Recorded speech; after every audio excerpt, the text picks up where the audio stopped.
Olá a todos. Deixem-me levá-los de volta. Era 1979 e eu morava no norte da Virgínia. Eu me achava muito legal, muito progressista. Trabalhava em uma casa noturna, tinha meu primeiro apartamento, dirigia um Chevy Vega horrível. Era meu e estava pago. Foi uma grande época da minha vida. Eu acabava de começar a viver, a ser adulta. Posso dizer agora que sou mais velha, que eu era uma garota bonita. Naquela época, tinha aspirações de modelo e muitos namorados. Eu apenas estava vivendo a vida. Então, um dia decidi andar a cavalo. Fui a Centerville, Virgínia, onde costumava fazer aulas de equitação, e aluguei um cavalo por algumas horas. Eu montei e era um dia lindo de abril. Lembro de estar usando meu jeans e uma camisa de algodão azul claro e sentir a brisa. Foi realmente incrível. Sou uma boa cavaleira, não uma grande cavaleira, e estava um pouco fora de forma. Não montava há alguns meses. Encontrei outros 2 caras que estavam cavalgando atrás de mim. Decidimos correr com nossos cavalos. Meu cavalo disparou e passou de um galope para um galope rápido. Então o terreno se tornou acidentado. Ficou muito acidentado. E eu sabia que estava perdendo o controle, mas pensei que poderia lidar com isso. Eu estava cavalgando e me segurando o melhor que podia. Lembro de sentir esse pavor. Oh, Deus! Aquele medo horrível e crescente me atravessou quando meu cavalo tropeçou e eu soube que ia voar. Felizmente, eu estava usando meu capacete e enquanto era lançada do cavalo a grande velocidade, nunca toquei o chão. Entrei em um túnel aveludado e ilimitado. As paredes eram macias. Estava completamente escuro. Então, literalmente, deixei meu corpo antes do impacto do acidente. O que aconteceu foi que fui jogada do cavalo, de cara nas pedras em uma vala, e morri. Eu não sabia disso porque havia deixado meu corpo, mas quando deixei meu corpo e fui para outra dimensão, foi tão abrupto. Eu sabia que algo tinha acontecido. Já não estava na realidade física, e esse foi o maior choque da minha vida.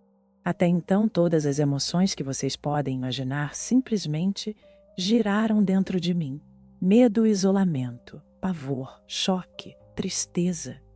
Tristeza por ter perdido tudo que era mais precioso para mim, minha identidade. Então, passei por esse túnel e sei que outras pessoas falam sobre isso, veem a luz e sentem essa alegria. Não foi assim para mim. Acho que é porque foi um acidente e foi tão abrupto. E então, tudo aconteceu.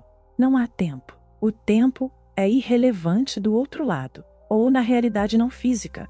Você simplesmente está lá, no presente. Quando deixa o mundo físico, há tantas coisas que você aprende, tantas experiências que não existem. Não há uma linguagem humana suficientemente articulada para descrevê-las. Dizer que as paredes do túnel eram aveludadas, mas escuras e densas ao mesmo tempo. Dizer que não sentia dor física. Embora tivesse a sensação de um corpo, não tive coragem de verificar meus membros para ver se ainda estavam lá. Eu me sentia magnífica. Para dizer o mínimo, me sentia tão maravilhosa. Não sentia dor. Os problemas da realidade física não existiam. Estava apenas no presente, e é difícil articular isso. Mas eu estava apenas lá. Meu avô morreu quando eu tinha 12 anos. Foi muito traumático. Ele teve uma morte terrível de câncer. Eu o amava muito. Ele era a pessoa mais preciosa do mundo para mim e ele era meu guia. Não parecia um homem jovem. Parecia um homem mais velho. O homem que conheci na minha infância. A pessoa estava lá para me confortar. E foi realmente algo, para dizer o mínimo, ver a pessoa que você ama e perdeu. E que não tinha visto em anos. Saber que ele ainda existia. Saber que o amor que sentiu no dia em que morreu era tão forte, anos depois, quando me encontrou. Há coisas que aprendi na minha revisão de vida que vieram a seguir, que foram muito perturbadoras. Pelo menos para mim, você passa pela revisão da sua vida basicamente. E é assim, não é um julgamento. Você é seu próprio crítico. Você reexperimenta os momentos em que feriu ou foi rude com alguém. Você vai sentir a dor que causou ou vai sentir a alegria quando fez algo bom. Então, tudo o que você faz na sua vida, desde que é uma criança pequena até o dia em que dá seu último suspiro, importa como você trata as pessoas. Você recebe a conta no final. Basicamente, se você foi uma pessoa muito ruim, eu acho que sua revisão de vida seria bastante infernal, seria bastante terrível. Tudo na sua vida, como você trata os outros, importa. Sua mentalidade. Você é uma pessoa gentil ou é uma pessoa que apenas descarrega seu mau humor em todos? Então, minha revisão de vida foi triste, estressante, perturbadora, dolorosa. E eu pensei, caramba, eu nem terminei minha vida. Nunca tive a chance de fazê-la corretamente. Então, houve angústia real na minha revisão de vida.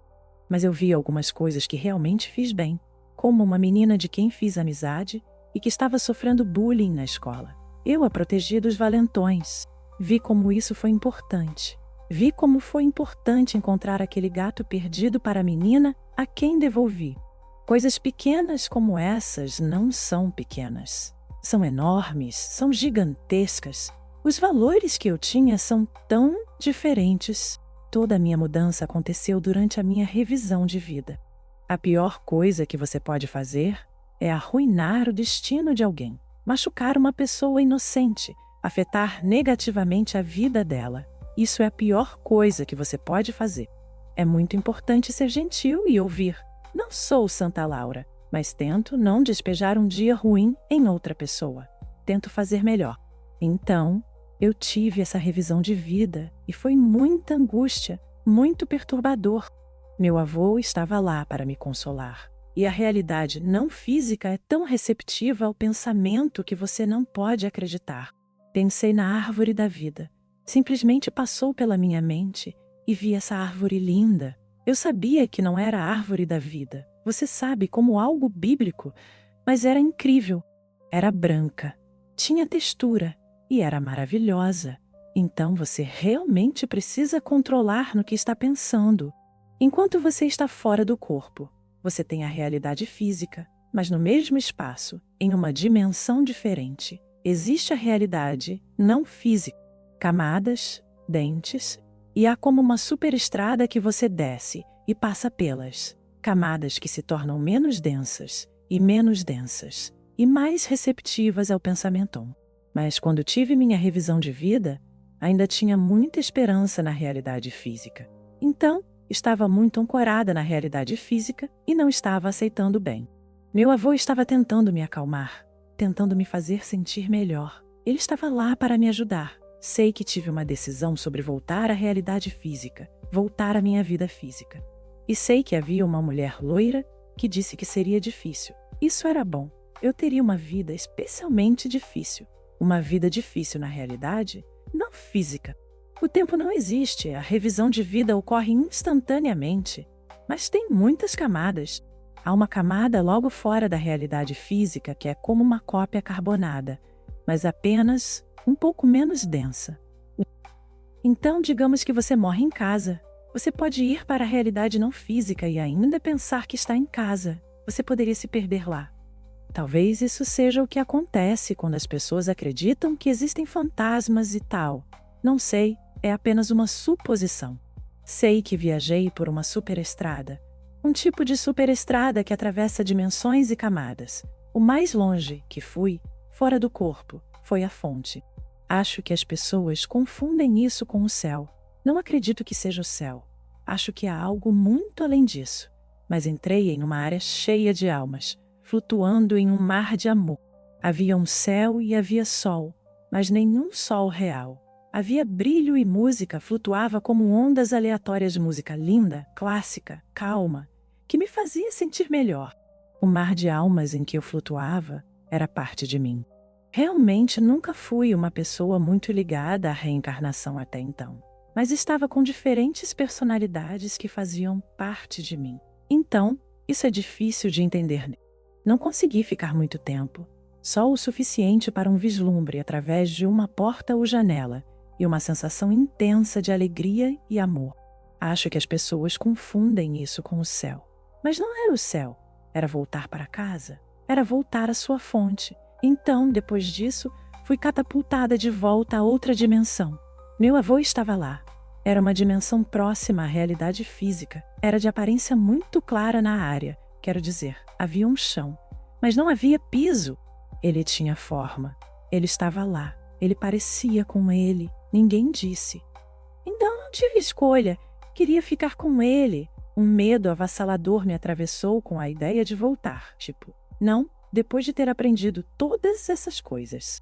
E então, senti como se enquanto estava lá, as coisas estivessem sendo removidas. Lições, explicações, experiências. Eu disse ao meu avô, isso foi tão longo. Então, eu sabia que havia muito que não posso te contar. Muito que aconteceu que estava sendo removido das minhas memórias. Acho que houve muito mais explicação, muita mais interação que tive, mas não me foi permitido levar as memórias. Quando voltei à realidade física, senti elas sendo arrancadas de mim. E isso me deixou triste, triste e aflita como se quisesse, sabe? Pegá-las de volta e empurrá-las de volta. E estavam sendo tiradas de mim. Talvez porque era demais para eu entender. Não sei. Isso é apenas uma suposição. Mas todas essas epifanias, e houve muitas epifanias e muitas interações. Esta experiência foi muito mais longa do que posso contar. Só posso relatar o que consegui reter e lembrar. Meu avô, eu sei que sentiu empatia por mim, mas não queria que eu estivesse lá. Queria que eu voltasse e terminasse minha vida. Mas também acredito que ele queria que eu voltasse e dissesse à sua esposa que amava minha avó. O que havia acontecido? Senti-me como uma mensageira para ele. Foi de partir o coração. Simplesmente, não haveria lágrimas suficientes em um oceano para expressar o quanto me senti mal por voltar. Meu corpo foi para trás pelo túnel. E bum, voltei à realidade física. Quando voltei à realidade física para dizer o mínimo, não levei isso bem. Olhei para os 2 senhores que salvaram minha vida. Eles me ressuscitaram e havia um grupo inteiro de pessoas lá. Havia um carro para me levar ao hospital e tudo mais. Olhei para esses rapazes, olhei ao redor do campo e estava ferida. Estava realmente machucada ao mesmo tempo. Simplesmente me disse, isto não é a realidade. Sabia onde havia estado e esse é o verdadeiro lar. Somos apenas visitantes aqui, fazendo um tour pela realidade física. Mas eu sabia que havia perdido algo terrivelmente importante. Havia passado por algo que mudou minha vida. E estava perturbada. Também estava muito ferida, a caminho do hospital. Desmaiei. Não saí do meu corpo, mas desmaiei. Tive uma enorme concussão, um nariz quebrado que ainda está quebrado, um dedo quebrado que ainda está torto. Acredito que não havia uma parte de mim que não estava machucada. Estava muito machucada. Usava um capacete de equitação. Acho que isso salvou minha vida. Entrei no hospital e minha mãe, na verdade, trabalhava naquele hospital. O Hospital Fairfax. Isso foi em abril de 1979. Entrei no hospital e fiz raio-x. Você sabe, todo tipo de exames e coisas. Comecei a tentar contar ao médico o que havia acontecido. Você sabe, sobre minha experiência de quase morte e essas coisas. De repente, ele passou da compaixão para o desgosto. Cruzou os braços e disse, que drogas você tomou? Eu respondi, não nenhuma droga. Sofri um acidente. Isso é o que aconteceu durante o acidente? Não entendo, você sabe, por que estou aqui? Estava muito, muito perturbada. Ele disse algumas coisas para minha mãe e minha mãe respondeu, escute, se ela estivesse usando drogas, seria a primeira a te contar. Não está. Sofreu uma lesão grave na cabeça. Você precisa inseri-la. O médico foi horrível e eu só queria voltar para casa. Havia algumas coisas que eu sentia que eram urgentes. Essa urgência, após sua experiência próxima à morte, é simplesmente profunda. Tudo era urgente para mim. Durante umas 12 horas, eu precisava dizer à minha avó que a amava. Precisava dizer ao meu namorado que o amava. Mas o que mudou em mim, depois que aquele médico me envergonhou na frente das enfermeiras. Ele me envergonhou e simplesmente disse coisas horríveis, coisas horríveis. Quando minha mãe me levava para casa após o acidente, Eu tentei abrir a porta do carro e sair no meio do tráfego, quero dizer. Eu estava realmente perturbada. Então fui para a casa da minha mãe. Subi as escadas e estava realmente machucada. Eu lutei com como eu poderia contar a alguém. Eles vão pensar que estou louca, vão achar que estou drogada. E pensei, não posso contar isso a ninguém. Tem que ser meu segredo. Ninguém vai entender. Eu não acreditaria em ninguém se me contassem. Você sabe, foi realmente muito, muito perturbador. Eu senti como se tivesse perdido meu avô novamente, como se fosse uma segunda morte. E então, eu me preocupei com a mulher de cabelo loiro, que me disse que eu teria uma vida muito difícil e que seria bastante complicado. Bem, ela realmente disse a verdade, porque, pouco depois disso, fui diagnosticada com uma doença autoimune e enfrentei muitas lutas de vida ou morte. Mas as coisas que aprendi sobre a realidade não física são que o amor ainda existe. Tudo o que é bom importar. Há um lugar bonito para onde você vai e que pode experimentar após a morte. Então, meu medo da morte diminuiu. Eu estava realmente muito triste por muitas coisas. Sabe, eu contei à minha avó sobre, ver meu avô e essas coisas. E ela disse, minha mãe tinha o dom. Acho que passou por você, acho que passou pelo meu filho. Eu não tenho. Então descobri que minha bisavó tinha habilidades psíquicas, habilidades de cura. As pessoas vinham até ela, que estavam doentes, e ela colocava a mão sobre elas. E ela fez isso quando seu próprio filho teve uma picada de abelha que foi fatal. E ela o salvou. É tão lindo saber que o amor ainda se estende à próxima vida. É tão lindo saber que verei meus entes queridos novamente, que serei reunida. Foi o maior presente que me deram. Eu gostaria de ter evitado o nariz quebrada e as lesões, mas estou muito feliz por ter passado por aquela queda. Estou realmente contente por alguém ter me ressuscitado, porque pude oferecer consolo e conhecimento do além para meus pais em estado terminal, antes de eles morrerem. Pude estar com eles enquanto partiam e cuidar deles. Acredito que eu não teria sido capaz de fazer isso. Uma experiência de quase morte te abre, psicologicamente, te transforma completamente. Acho que o maior presente da minha vida foi esse acidente. A maior tragédia. É realmente estranho sentir falta do meu avô. Eu o tenho sentido falta durante esses 40 anos. Fico feliz em saber que vou vê-lo novamente. Mas, nossa, eu realmente o sinto falta. Acho que as pessoas romantizam uma experiência de quase morte.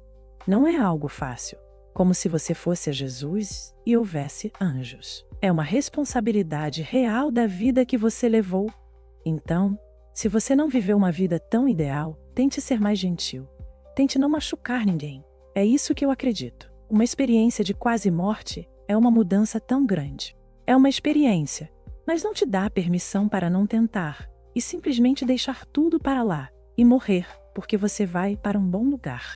Seu propósito aqui, nesta realidade física, nesta encarnação, é viver a melhor vida que você puder, ajudar as pessoas da melhor maneira que você conseguir. Ser uma boa pessoa, amar todas essas pequenas coisas clichês que sua mãe te disse quando você era criança sobre a bondade. Todas são verdadeiras, mas somos trazidos aqui, a esta terra, para aprender, amar e tentar ser uma pessoa melhor. Nem sempre consigo, mas isso é o que tirei da minha experiência de quase morte.